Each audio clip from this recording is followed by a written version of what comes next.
¿Por qué enviar misioneros o para qué las misiones?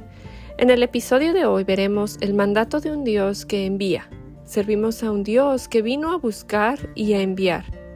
Veremos 5 expresiones diferentes de la Gran Comisión. ¿Estás lista? Acompáñame. Mateo 28 del 18 al 20 dice: Jesús se acercó entonces a ellos y les dijo: Se me ha dado toda autoridad en el cielo y en la tierra. Por tanto, vayan y hagan discípulos de todas las naciones, bautizándolos en el nombre del Padre, y del Hijo, y del Espíritu Santo, enseñándoles a obedecer todo lo que les he mandado a ustedes, y les aseguro que estaré con ustedes siempre hasta el fin del mundo. Cierre de comillas. El que tiene la autoridad nos dice lo que hemos de hacer. Es decir, mientras van, hagan discípulos de todos los grupos de personas en el mundo. Tráiganlos a mí y bautícenlos en el nombre del Padre, el Hijo y el Espíritu, y continúen enseñando, porque su labor no termina cuando se conviertan en creyentes. Sigan enseñándoles lo que yo les mandé. Y Él nos dice que Él está con nosotros mientras vamos hasta el fin del mundo. Marcos 16:15 nos dice, voy a citar, les dijo: Vayan por todo el mundo y anuncien las buenas nuevas a toda criatura. Cierre de comillas. Observa la repetición del mensaje en este versículo. El mensaje es el mismo, como enviados a proclamar el Evangelio, las buenas nuevas. Ahora Lucas 24, del 45 al 49. Y dice: Entonces les abrió el entendimiento para que comprendieran las Escrituras. Esto es lo que está escrito, les explicó, que el Cristo padecerá y resucitará al tercer día, y en su nombre se predicará el arrepentimiento y el perdón de pecados a todas las naciones, comenzando por Jerusalén. Ustedes son testigos de estas cosas. Ahora voy a enviarles lo que ha prometido mi Padre. Pero ustedes quédense en la ciudad hasta que sean revestidos del poder de lo alto. Cierra de comillas. Jesús estaba hablando a algunos de sus discípulos y observa el mensaje de predicar el arrepentimiento y el perdón de pecados a todas las naciones, y les dice que lo harían en el poder de Dios. Ahora vayamos a Juan 20, 21 y 22. Suena un poco diferente, pero las implicaciones son las mismas. Y dice: La paz sea con ustedes, repitió Jesús. Como el Padre me envió a mí, así yo los envío a ustedes. Acto seguido, sopló sobre ellos y les dijo: Reciban el Espíritu Santo. Cierre de comillas. Jesús les estaba hablando que son enviados, les estaba diciendo que los estaba enviando y que los enviaba a hacer, lo que les enviaba a hacer lo harían en el poder del Espíritu Santo. Vayamos ahora a Hechos 1:8. Justo antes de que Jesús ascendiera al Padre nuevamente, sus discípulos preguntaron que cuándo se restauraría el reino de Israel, y Jesús les dijo que no se preocuparan por esas cosas. Y ahora cito Hechos 1, versículo 8. Pero recibirán poder cuando el Espíritu venga sobre ustedes, y serán mis testigos en Jerusalén, en toda Judea y Samaria, y hasta los confines de la tierra. Cierre de comillas. Ahí vemos el llamado. El mandato de Jesús es muy claro. La palabra resuena varias veces a lo largo del Nuevo Testamento, por lo que debemos escuchar el mandato de un Dios que envía. Ahora, ¿cuáles son las implicaciones para nosotros? Dios demanda que llevemos el Evangelio a las naciones. Debemos ir a las naciones a proclamar el Evangelio hasta lo último de la tierra. Ahora, hay personas que son específicamente, tienen ese mandato de literalmente, físicamente ir a otras naciones. Aunque todos tenemos el mandato de hacerlo, quizá para mí el ir a las naciones significa cruzar la calle. Al cruzar la calle a mi casa y hablar con el vecino, pero sí hay, hablando específicamente en el tema de las misiones, quienes van a hacer este encargo de ser enviados literalmente a las naciones. Podemos hacer entonces esta tarea solo en su poder. No debemos perder esta realidad que en Mateo 28 Jesús dice: yo estaré con ustedes siempre.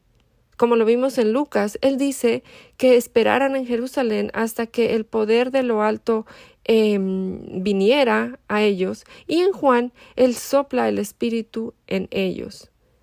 Él da la comisión y también da el poder para hacer lo que nos está mandando. La implicación es que no podemos hacer lo que Él nos llama a hacer en nuestra propia fuerza, e incluso pensar que podemos hacerlo de esta manera es equivocado. Pero la buena noticia es que aquel que nos llama a hacer lo imposible es el mismo que dice: te daré mi poder y estaré contigo donde quiera que vayas. Realmente necesitamos aferrarnos a esta promesa.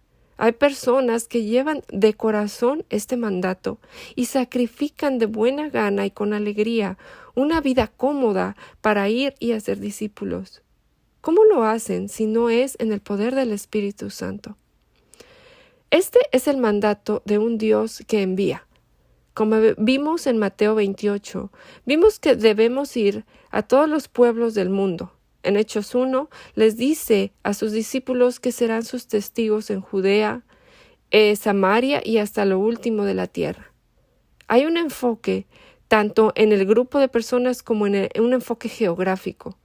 El punto es que debemos cubrir el mundo con la gloria del mensaje de Dios. Debemos llevar fiel y obedientemente el Evangelio a las naciones. Ahora veamos a Apocalipsis 7, versículos 9 y 10. Leemos: después de esto miré y vi una gran multitud que nadie podía contar, de todas las naciones, tribus, pueblos y lenguas, de pie delante del trono y delante del Cordero, vestidos con vestiduras blancas y con palmas en las manos. Clamaban a gran voz: la salvación pertenece a nuestro Dios, que está sentado en el trono, y al Cordero. Cierre de comillas. Aquí vemos a Dios llevando su plan a una consumación, cumpliendo su plan. Gente de toda nación, de toda tribu, de toda lengua, adorando a Dios. Este es el glorioso cumplimiento del plan de Dios. Vemos en la historia de redención, la creación, luego entró el pecado por Adán y Eva, a lo que se le llama la caída. Pero inmediatamente en su gracia vemos su plan de redención. Entonces ahora esperamos la restauración de todas las cosas. Él lo reúne todo.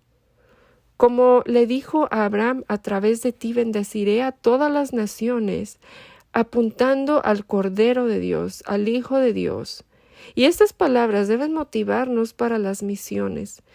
Esto da sentido a nuestra vida hoy. Necesitamos estar pensando en las cosas de valor eterno.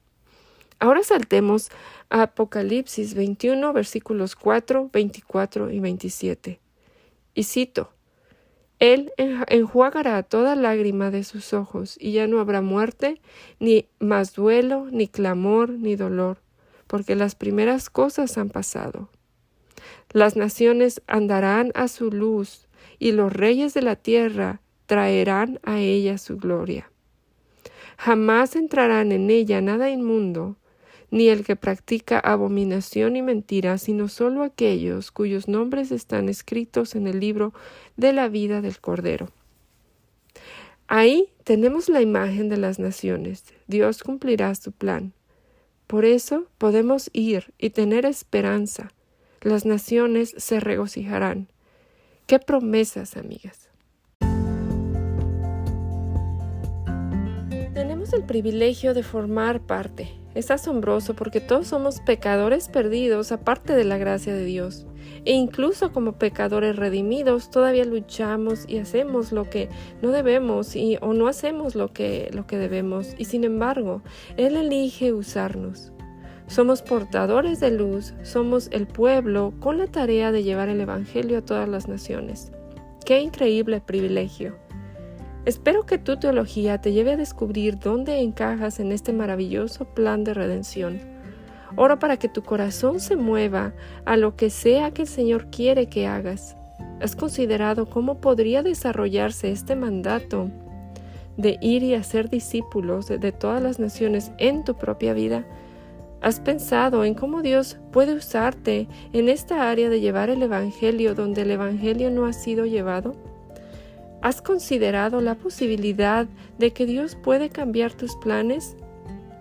¿De llevar tus metas a una dirección diferente? ¿Estás escuchando el mensaje de Dios, de un Dios que envía, de un Dios que vino a buscarnos, de un Dios que murió por nosotros, de un Dios que envía y que demanda a sus hijos que seamos parte de su plan? Repito, qué gran privilegio. Hasta la próxima semana, si Dios permite. Gracia y paz.